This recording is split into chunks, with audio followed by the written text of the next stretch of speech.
والد صاحب نے ہی اس کی تدفین کا انتظام کیا۔ انہوں نے محلے کے چند بزرگوں کو ساتھ لیا اور پوری عزت کے ساتھ اسے قریب کے قبرستان میں سپرد خاک کر دیا۔ اس کے بعد کئی دن تک گھر غیر معمولی طور پر خاموش رہا۔ صحن میں صبح کے وقت جھاڑو کی آواز سنائی نہیں دیتی تھی، برتن رکھنے کی کھنا ختم ہو گئی تھی اور اس کا چھوٹا سا کمرہ جیسے کسی کے انتظار میں خاموش کھڑا تھا۔ تقریباً ایک ہفتے بعد والدہ نے والد صاحب سے کہا کہ ماسی کا سامان دیکھ لینا چاہیے، جو کپڑے کسی ضرورت مند کے کام آ سکتے ہیں انہیں دے دیں، شاید اس نیکی کا اجر اسے پہنچ جائے۔ والد صاحب نے بات مان لی اور دونوں اس کے کمرے میں چلے گئے۔ کمرے میں ویسے بھی دنیا بھر کی کوئی دولت نہیں تھی، ایک پرانی چارپائی، لکڑی کا ایک کمزور سا اسٹول اور بستر کے قریب رکھا ہوا زنگ آلود ٹین کا صندوق تھا۔ ماسی اس صندوق کو ہمیشہ بہت سنبھال کر رکھتی تھی۔ والد صاحب نے ڈھکن اٹھایا تو اوپر چند پرانے کپڑے، معمولی چوڑیاں اور روزمرہ استعمال کی چیزیں نظر آئے، مگر جب انہوں نے نیچے تہہ تک ہاتھ پہنچایا تو ایک پرانے دوپٹے میں لپٹی ہوئی چیز محسوس ہوئی۔ کپڑا کھولا گیا تو اندر ایک بوسیدہ سی بینک پاس بک نکلی۔ والد صاحب کے چہرے پر حیرت ابھر آئی۔ ماسی نے کبھی ہمیں اپنے مالی حالات کے بارے میں کچھ نہیں بتایا تھا، نہ ہی کبھی ایسا محسوس ہوا کہ اس کے پاس کوئی بینک اکاؤنٹ ہو سکتا ہے۔ پاس بک کے صفحات پرانے ہو چکے تھے اور کئی جگہ تحریر تقریباً مٹ چکی تھی۔ والد صاحب ایک ایک صفحہ پلٹتے گئے، یہاں تک کہ درمیان میں طے کیا ہوا یہ کاغذ نظر آیا۔ کاغذ اتنا پرانا تھا کہ اس کی تہیں کھولتے ہوئے بھی احتیاط کرنا پڑ رہی تھی۔ جب والد صاحب نے اسے کھولا تو چند سطریں نظر آئی۔ لکھائی کمزور اور جگہ جگہ کامتی ہوئی تھی، جیسے لکھنے والی ہر لفظ کے ساتھ اپنے دل کا بوجھ کاغذ پر اتار رہی ہو۔ والد صاحب نے چند لمحے پڑھا، پھر اچانک ان کی نظریں رک گئی۔ والدہ نے پوچھا کیا ہوا، مگر والد صاحب فوراً جواب نہ دے سکے۔ ان کی آنکھیں نم ہو چکی تھی۔ کاغذ پر ماسی نے اپنی آخری خواہش لکھی تھی۔ اس نے بتایا تھا کہ اس دنیا میں اس کا کوئی ایسا قریبی رشتہ دار باقی نہیں جسے وہ اپنا کہہ سکے۔ 15 برس پہلے کی ضرورت تھی، مگر وقت کے ساتھ اس گھر نے اسے وہ عزت اور تحفظ دیا جو اسے کہیں اور نہیں ملا تھا۔ پھر اس نے خاص طور پر والد صاحب کا ذکر کیا تھا کہ انہوں نے کبھی اس کے کمتر نہیں سمجھا، مشکل وقت میں اس کا ساتھ دیا اور اسے اپنے گھر سے بے دخل کرنے کے بجائے عزت کے ساتھ رہنے دیا۔ لیکن کاغذ کی انگلی سطر نے والد صاحب کو بالکل خاموش کر دیا۔ وہاں ماسی نے لکھا تھا کہ وہ اپنی زندگی کی سب سے قیمتی چیز اسی شخص کے نام کرنا چاہتی ہے جسے وہ اپنا محسن سمجھتی رہی۔ والد صاحب نے کاغذ کو دوبارہ پڑھا، پھر پاس بک کو غور سے دیکھا۔ انہیں ابھی یہ معلوم نہیں تھا کہ ماسی کی یہ معمولی سی دکھائی دینے والی پاس بک دراصل ایک ایسے راز کی کنجی ہے جو صرف اس کی زندگی نہیں بلکہ ہمارے والد کے بارے میں ہمارے برسوں پرانے تصور کو بھی بدلنے والا تھا۔ کاغذ کے آخری حصے میں ماسی نے صاف لکھا تھا کہ اس کے انتقال کے بعد بینک میں موجود اس کی جمع کنجی میرے والد کے حوالے کر دی جائے، کیونکہ اس کی نظر میں وہی شخص تھا جس نے اسے محض ایک ضرورت مند عورت نہیں بلکہ ایک انسان سمجھ کر گھر میں جگہ دی تھی۔ والد صاحب نے یہ پڑھ کر گہری سانس لی اور کچھ دیر خاموش بیٹھے رہے۔ انہیں یقین تھا کہ ماسی نے برسوں میں شاید تھوڑی بہت رقم ہی جمع کی ہوگی۔ انہوں نے والدہ سے کہا اگر اس میں کچھ پیسے نکلے تو میں اپنے پاس نہیں رکھوں گا، کسی ضرورت مند بچے کی تعلیم یا کسی خیر کی کام میں لگا دوں گا تاکہ اس کے لیے صدقہ جاریہ بن جائے۔ اگلی صبح والد صاحب پاس بک اور وصیت کا کاغذ سنبھال کر متعلقہ بینک کی طرف روانہ ہو گئے۔ ان کے ذہن میں بس یہی تھا کہ ایک معمولی سا اکاؤنٹ بند کروانا ہے اور ماسی کی چھوڑی ہوئی چند رقم کسی نیک کام میں لگا دینی ہے۔ بینک کی عمارت شہر کے پرانے حصے میں تھی۔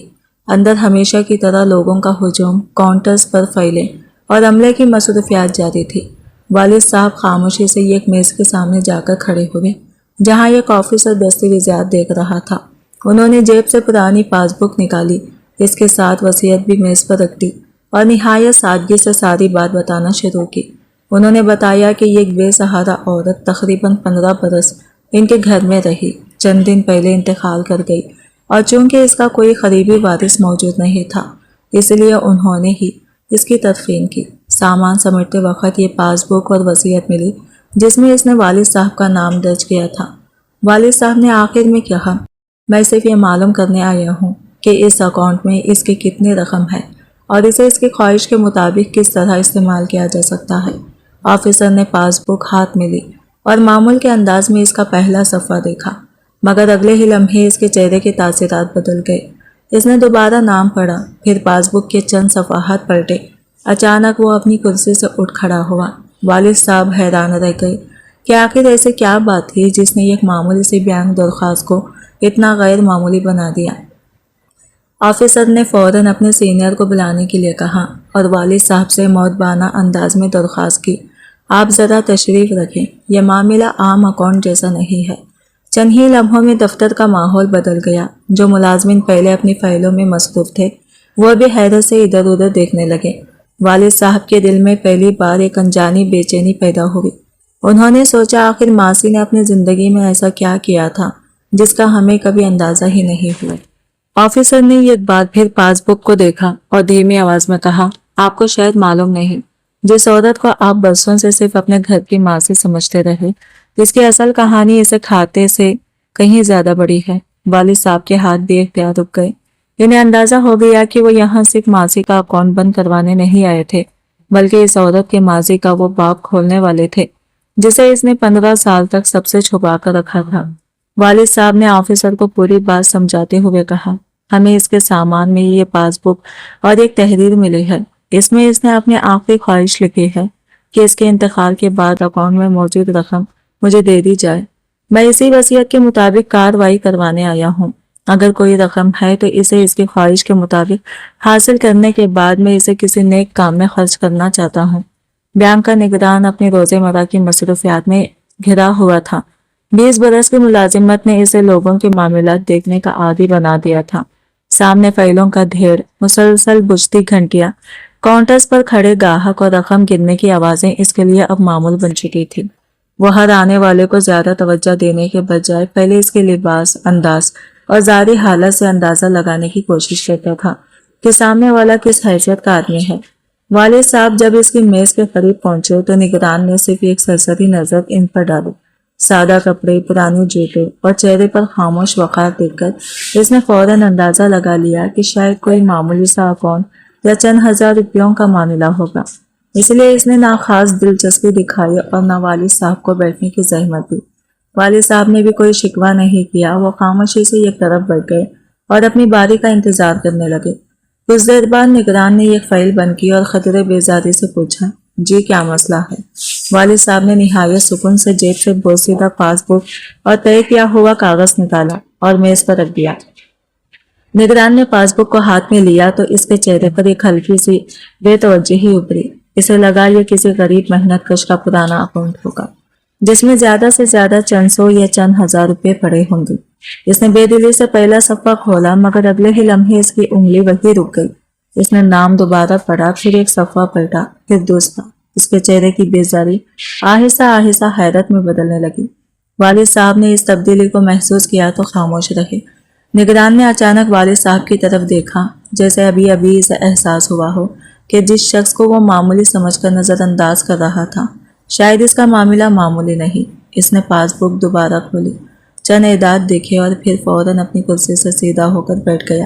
اس کی آواز پہلے سے بالکل مختلف تھی۔ یہ پاس بک آپ کو کہاں سے ملی؟ والد صاحب نے مختصر جواب دیا، جس عورت کا یہ اکاؤنٹ ہے وہ 15 برس ہمارے گھر میں رہی تھی۔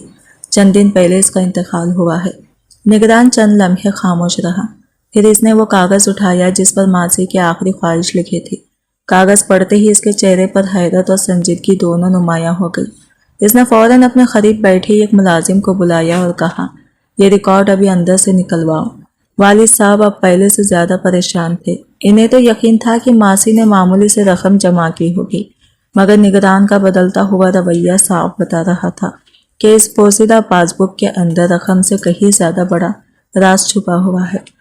نگران نے پاس بک ہاتھ میں لی تو اسے دیکھ کر اس کے انداز سے صاف محسوس ہو رہا تھا کہ وہ اس سے زیادہ اہمیت نہیں دے رہا۔ غلاف جگہ جگہ سے گھس چکا تھا، کنارے پھٹے ہوئے تھے اور برسوں پرانی سیاہی تقریباً مٹ چکی تھی۔ کاغذ سے بند صندوق اور پرانی الماریوں جیسی مخصوص بوسیدہ خوشبو آ رہی تھی۔ نگران نے بے دلی سے پہلا صفحہ کھولا۔ تحریر اتنی پرانی تھی کہ کئی ہندسے صاف دکھائی نہیں دے رہے تھے۔ اس نے چشمہ درست کیا اور پاس بک پر درج اکاؤنٹ نمبر کو اپنے کمپیوٹر میں درج کرنا شروع کیا۔ نمبر معمول کے اکاؤنٹس کے نسبت غیر معمولی طور پر طویل تھا اور اس میں کچھ ایسے کوڈ بھی شامل تھے جو اس نے جدید کھاتوں میں کبھی نہیں دیکھے تھے۔ پھر بھی اس نے زیادہ غور نہیں کیا۔ اسے یقین تھا کہ چند لمحوں بعد اسکرین پر کوئی معمولی رقم ظاہر ہوگی اور وہ رسمی کارروائی مکمل کر کے اس بزرگ کو واپس بھیج دے گا، مگر اس بار کمپیوٹر نے معمول کے مطابق فوراً جواب نہیں دیا۔ اسکرین پر تلاش کے نشان گھومتا رہا۔ نگران نے بے چینی سے انگلیاں میز پر بجائی اور دوبارہ نمبر چیک کیا۔ اسے اپنی 20 سالہ ملازمت میں شاید ہی کبھی کسی ریکارڈ کے لیے اتنا انتظار کرنا پڑا تھا۔ اسی دوران اس کی نظر پاس بک کے ساتھ رکھے ہوئے وصیت کے کاغذ پر پڑی۔ کاغذ کے ایک کونے پر ایک نہایت مدھم مہر سبت تھی۔ اس مہر پر ایک پرانا مخصوص نشان بنا ہوا تھا، جسے دیکھتے ہی نگران کا چہرہ بدل گیا۔ وہ اچانک سیدھا ہو کر بیٹھ گیا اور کاغذ کو قریب لا کر غور سے دیکھنے لگا۔ اس نشان نے اس کے ذہن میں برسوں پرانی ایک بات تازہ کر دی۔ ملازمت کے ابتدائی زمانے میں اس کے ایک بزرگ استاد نے اسے مالیاتی ادارے کے چند ایسے پرانے اکاؤنٹس تھے جن کے بارے میں بتایا تھا جو عام صارفین کے لیے نہیں ہوتے تھے۔ ان کھاتوں کا ریکارڈ الگ طریقے سے محفوظ کیا جاتا تھا اور ان کے بارے میں غیر ضروری سوالات کرنے سے بھی منع کیا جاتا تھا۔ نگران نے کبھی نہیں سوچا تھا کہ اپنی ملازمت میں وہ نشان دوبارہ دیکھے گا، مگر آج وہی نشان ایک بوسیدہ پاس بک کے کونے پر موجود تھا۔ اس نے فوراً کمپیوٹر کی اسکرین کی طرف دیکھا۔ تلاش مکمل ہو چکی تھی۔ جو معلومات سامنے آئی انہیں دیکھ کر اس کے چہرے کی رنگت بدل گئی۔ اس نے چند سیکنڈ تک اسکرین کو گھورا، پھر بے اختیار والد صاحب کی طرف دیکھا۔ ابھی چند لمحے پہلے تک وہ انہیں ایک معمولی اکاؤنٹ کے وارث سمجھ رہا تھا، لیکن اب اس کی آنکھوں میں حیرت کے ساتھ ایسا احترام تھا جسے چھپانا اس کے لیے ممکن نہیں رہا تھا۔ اس نے فوراً اپنی کرسی چھوڑ دی اور پاس بک دونوں ہاتھوں سے سنبھالتے ہوئے کہا، جناب آپ ذرا میرے ساتھ اندر تشریف لے آئے۔ اس معاملے کو یہاں کاؤنٹر پر نہیں نپٹایا جا سکتا۔ والد صاحب حیران رہ گئے۔ انہوں نے پوچھا، آخر بات کیا ہے؟ نگران نے جواب دینے کے بجائے صرف اتنا کہا، جس عورت کو آپ برسوں سے ماضی سمجھتے رہے، اس کے بارے میں شاید آپ خود بھی بہت کم جانتے تھے، اور یہ بالکل عام اکاؤنٹ نہیں ہے۔ والد صاحب کے دل میں ایک عجیب سی بے چینی پیدا ہوئی۔ انہیں پہلی بار احساس ہوا کہ ماضی کی خاموش زندگی کے پیچھے شاید ایسا ماضی چھپا تھا جس کا اندازہ 15 برس ایک ہی گھر میں رہنے کے باوجود کسی کو نہیں ہو سکا تھا۔ نگران کے ذہن میں اس کے استاد کی برسوں پرانی باتیں تیزی سے گردش کرنے لگیں۔ تربیت کے زمانے میں اسے بتایا گیا تھا کہ کچھ غیر معمولی مالی کھاتے ایسے افراد کے لیے مخصوص ہوتے ہیں جن کی شناخت اور اثاثوں کی حفاظت عام بیکاری نظام سے کہیں زیادہ سخت اصولوں کے تحت کی جاتی ہے۔ ایسے ریکارڈ صرف محدود اور مجاز افسران ہی دیکھ سکتے تھے اور ان تک رسائی کے لیے کئی مراحل سے گزرنا پڑتا تھا۔ نگران نے ہمیشہ ان باتوں کو پرانی پیشہ وارانہ معلومات سمجھ کر نظر انداز کیا تھا، مگر آج وہی مخصوص نشان ایک ایسی پاس بک پر موجود تھا جو ایک معمولی سی نظر آنے والی عورت کے سامان سے نکلی تھی۔ وہ ابھی اس مہر کو غور سے دیکھ ہی رہا تھا کہ اچانک کمپیوٹر کی اسکرین پر ایک تیز روشنی ابھری اور ساتھ ہی ایک مختصر مگر چونکا دینے والی تنبیہ آواز سنائی دی۔ نگران نے فوراً اسکرین کی طرف دیکھا۔ چند لمحے پہلے تک سفید پس منظر پر معمول کی معلومات دکھانے والا پردہ اچانک گہرا سرخ ہو چکا تھا۔ اس کے درمیان ایک واضح حفاظتی پیغام مسلسل ظاہر ہو رہا تھا۔ نگران کے چہرے سے ایک دم سارا اطمینان غائب ہو گیا، کیونکہ وہ جانتا تھا کہ ایسا پیغام کسی معمولی اکاؤنٹ پر کبھی ظاہر نہیں ہوتا۔ اس کی انگلیاں کی بورڈ پر رک گئی، ماتھے پر پسینہ آ گیا اور دل کی دھڑکن تیز ہو گئی۔ اسے اپنی تربیت کے وہ الفاظ یاد آئے کہ اگر کبھی ایسا حفاظتی نشان سامنے آئے تو اپنی طرف سے مزید معلومات کھولنے کی کوشش نہیں کرنی چاہیے۔ اس کا مطلب تھا کہ ریکارڈ خصوصی نوید کا ہے اور اسے دیکھنے کے لیے اعلیٰ سطح کی اجازت درکار ہے۔ نگران چند لمحے بالکل خاموش بیٹھا رہا، پھر اس نے سامنے موجود والد صاحب کو دیکھا۔ ابھی کچھ دیر پہلے تک وہ ان کے سادہ لباس اور پرانے جوتوں سے ان کی مالی حیثیت کا اندازہ لگا رہا تھا، مگر اب اس کی نظریں بدل چکی تھی۔ اس کے ذہن میں صرف ایک سوال گردش کر رہا تھا کہ آخر ایک ایسی عورت جو 15 برس تک ایک گھر میں معمولی کام کرتی رہی، اس کے نام اتنا غیر معمولی اکاؤنٹ کیسے ہو سکتا ہے؟ اس نے فوراً اپنے سینئر آفیسر سے رابطہ کیا اور انتہائی سنجیدہ لہجے میں کہا، سر میرے سامنے ایک ایسا ریکارڈ آیا ہے جسے میں اپنی سطح پر نہیں کھول سکتا۔ آپ کو فوراً یہاں آنا ہوگا۔ فون رکھنے کے بعد وہ دوبارہ والد صاحب کی طرف متوجہ ہوا۔ اس بار اس کے لہجے میں پہلے جیسی بے اعتنائی نہیں بلکہ واضح احترام تھا۔ اس نے کہا جناب میں معذرت چاہتا ہوں، مجھے اندازہ نہیں تھا کہ آپ کس معاملے کے لیے یہاں آئے ہیں۔ فی الحال میں آپ سے مزید کوئی کارروائی نہیں کروا سکتا، پہلے اس ریکارڈ کے اعلیٰ سطح پر تصدیق ہوگی۔ والد صاحب حیرت سے اسے دیکھتے رہے۔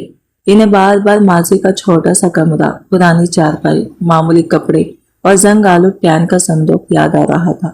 ان کے ذہن میں ایک ہی بات گونج رہی تھی کہ جس عورت نے ساری زندگی خود کو بے سہارا ظاہر کیا، اس نے آخر ایسا کیا چھپا رکھا تھا، اور اب اصل راز رقم نہیں بلکہ ماضی کی شناخت بن چکا تھا۔ والد صاحب کو پہلی بار احساس ہوا کہ شاید وہ 15 برس تک جس عورت کو جاننے کا دعویٰ کرتے رہے، اس کی زندگی کا سب سے اہم باب ان کی آنکھوں کے سامنے رہتے ہوئے بھی ان سے پوشیدہ تھا، مگر اس راز کا پردہ ابھی اٹھنا باقی تھا، اور اگلے چند منٹوں میں جو حقیقت سامنے آنے والی تھی وہ صرف ماں سے نہیں بلکہ پورے خاندان کی سوچ بدل دینے والی تھی۔ نگران نے کانپتی ہوئی نظروں سے دوبارہ اسکرین کی طرف دیکھا۔ حفاظتی پیغام اب بھی واضح تھا اور اسے بتا رہا تھا کہ سامنے موجود ریکارڈ کسی عام بینک اکاؤنٹ کا حصہ نہیں بلکہ ایک انتہائی محفوظ اور محدود مالیاتی نظام سے منسلک ہے۔ اس میں موجود اثاثوں کی مالیت معمولی رقم سے کہیں زیادہ تھی، اتنی کہ عام آدمی اس کا تصور بھی نہیں کر سکتا تھا۔ ریکارڈ میں مرکزی ادارے کی ایک محفوظ اثاثہ مرکز کا حوالہ بھی موجود تھا، جہاں برسوں سے قیمتی دستاویزات، نایاب اشیاء اور بڑے مالی اثاثوں کا ریکارڈ محفوظ رکھا جاتا تھا۔ یہ پڑھتے ہی نگران کے ہاتھ ٹھنڈے پڑ گئے۔ سرد موسم کے باوجود اس کے ماتھے پر پسینے کے خطرے نمودار ہو گئے اور دل اس شدت سے دھڑکنے لگا جیسے سینے سے باہر نکل آئے گا۔ اسے یقین نہیں آ رہا تھا کہ جس پاس بک کو وہ چند لمحے پہلے یہ غریب عورت کا معمولی سا کھاتا سمجھ رہے تھے، اس کے پیچھے اتنی بڑی مالی حقیقت چھپی ہوئی تھی۔ وہ بے اختیار والد صاحب کی طرف دیکھنے لگا۔ والد صاحب اب بھی پرسکون بیٹھے تھے، جیسے انہیں اس سارے معاملے کی سنگینی کا اندازہ ہی نہ ہو۔ نگران کے ذہن میں یہ قوس سوال ابھرا، اگر ماسی واقعی اتنی بڑی دولت کی مالک تھی تو پھر 15 سال تک اس نے پھٹے پرانے کپڑے کیوں پہنے، معمولی کھانے پر کیوں گزارا کیا، اور اپنے اصل مقام کے بارے میں کسی کو ایک لفظ تک کیوں نہیں بتایا۔ نگران نے آہستہ سے پاس بک بند کی۔ اب اس کے لیے یہ صرف ایک بیانکاری دستاویزات نہیں رہی تھی بلکہ یہ ایسی پھیلی بن چکی تھی جس کا جواب شاید ماسی کی موت کے بعد بھی صرف چند لوگوں کے پاس تھا۔ اس نے فیصلہ کیا کہ والد صاحب کو مزید انتظار کروانا مناسب نہیں، لیکن اس سے پہلے اعلیٰ احکام کی منظوری ضروری تھی۔ والد صاحب نے خاموشی توڑتے ہوئے پوچھا، بھائی صاحب آخر اس میں ایسی کیا بات ہے؟ نگران نے گہری سانس لی اور کہا، جناب ابھی میں مکمل جواب دینے کی پوزیشن میں نہیں ہوں، لیکن ایک بات ضرور کہوں گا، آپ کی ماسی وہ نہیں تھی جو آپ 15 برس سے سمجھتے رہے۔ یہ جملہ سنتے ہی والد صاحب کے چہرے پر حیرت چھا گئی۔ ان کے ذہن میں ماسی کی آخری وصیت کا ایک ایک لفظ دوبارہ زندہ ہو گیا۔ شاید اس نے اپنی دولت ان کے نام نہیں کی تھی بلکہ کسی بہت بڑے راز کی ذمہ داری بھی ان کے حوالے کر گئی تھی۔ نگران کو ایسا محسوس ہوا جیسے اچانک اس کے سینے پر کوئی بھاری بوجھ رکھ دیا گیا ہو۔ اسے اپنی پچھلی آدھے گھنٹے کی حرکتیں یاد آنے لگی۔ وہ جس شخص کو معمولی سمجھ کر نظر انداز کرتا رہا، دراصل اسی کے سامنے بیٹھا ہوا آدمی اس اکاؤنٹ کا قانونی وارث تھا، جس ادارے کی انتہائی اہم ریکارڈ میں شمار کیا جا رہا تھا۔ اپنے رویے کا خیال آتے ہی اس کے چہرے کا رنگ اڑ گیا۔ اسے اپنی جلد بازی، غرور اور دوسروں کی ظاہری حالت سے فیصلہ کرنے کی عادت پر شدید شرمندگی محسوس ہوئی۔ اس کے گھٹنے کمزور پڑنے لگے۔ اس نے خود کو سنبھالنے کے لیے دونوں ہاتھ میز کے کنارے پر رکھ دیے اور بڑی مشکل سے کھڑا ہوا۔ اچانک اس کی یہ بات حالت دیکھ کر آس پاس موجود ملازمین بھی اپنی نشتوں سے متوجہ ہو گئے۔ والد صاحب نے حیرت سے پوچھا، آپ ٹھیک تو ہیں؟ نگران جواب دینے کے بجائے چند لمحے خاموش کھڑا رہا۔ اس کے ماتھے پر پسینہ تھا اور سانسیں بے ترتیب چل رہی تھی۔ آخرکار اس نے دھیمی آواز میں کہا، جناب مجھے معاف کر دیجئے، میں نے آپ کو دیکھ کر غلط اندازہ لگایا۔ مجھے لگا تھا کہ آپ کسی معمولی رقم کے لیے آئے ہیں، مگر حقیقت اس کے بالکل برعکس نکلی۔ والد صاحب نے حیرت سے پاس بک کی طرف دیکھا اور بولے، لیکن میں تو خود نہیں جانتا کہ اس میں کیا ہے۔